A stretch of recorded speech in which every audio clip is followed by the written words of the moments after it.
ছেলে এতদিন পর বিদেশ থেকে বাড়িতে আসবে আর সেই ছেলের বউকে বাড়ি থেকে মামার বাড়ি পাঠিয়ে দেওয়া হচ্ছে।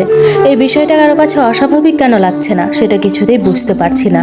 আমার মামাকে এত করে নিষেধ করলাম যে আমাকে নিতে এসো না, তবু আমার শাশুড়ি একবার বলা মাত্রই তিনি চলে আসলেন। মামা তো কখনো আমার খারাপ চাইতেন না, তাহলে আজ কেন এমন করলেন?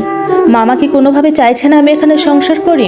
আমি দুঃখ ভরা ক্লান্ত মনে মামার সামনে আসলাম। মামা তখনও হাসছেন। আমি মামার হাসি মুখ দেখে ভাবছি, এটা কি আসলেই আমার মামা?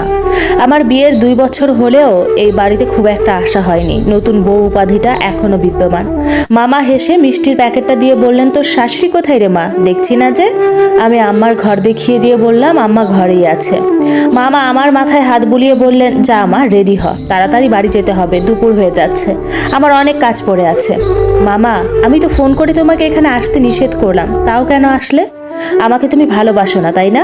তুমি কিভাবে এখানে আজকে আমাকে নিতে আসতে পারলে গো? এভাবে কেন বলছিস মা? তোর শাশুড়ি এমন করে বললো যে আমি না এসে পারলাম না।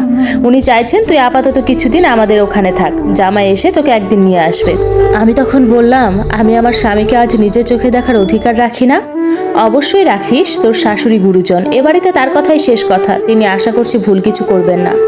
আম্মাকে একদম ভালো লাগছে না আমার। তার মেয়ের স্বামী যদি এতদিন পর বিদেশ থেকে আসতো তাহলে কি মেয়েকে এখানে নিয়ে আসতো? মামা আমাকে বললেন, এখন এসব বাদ দে মা, যা রেডি হয়ে নে, আমি আসছি আবার কাছে থেকে।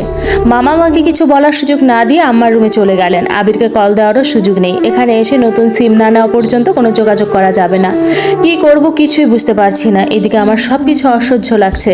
ঠিক করলাম আম্মার সাথে কথা বলবো। খাবার টেবিলে মিষ্টির প্যাকেট রেখে গুটি গুটি পায়ে আম্মার রুমের দিকে গেলাম। আম্মার মামা সাথে আমার ননদ ভালো আসর জমিয়েছিলেন। আমাকে দেখে যেন সবার মুখের হাসি উবে গেল।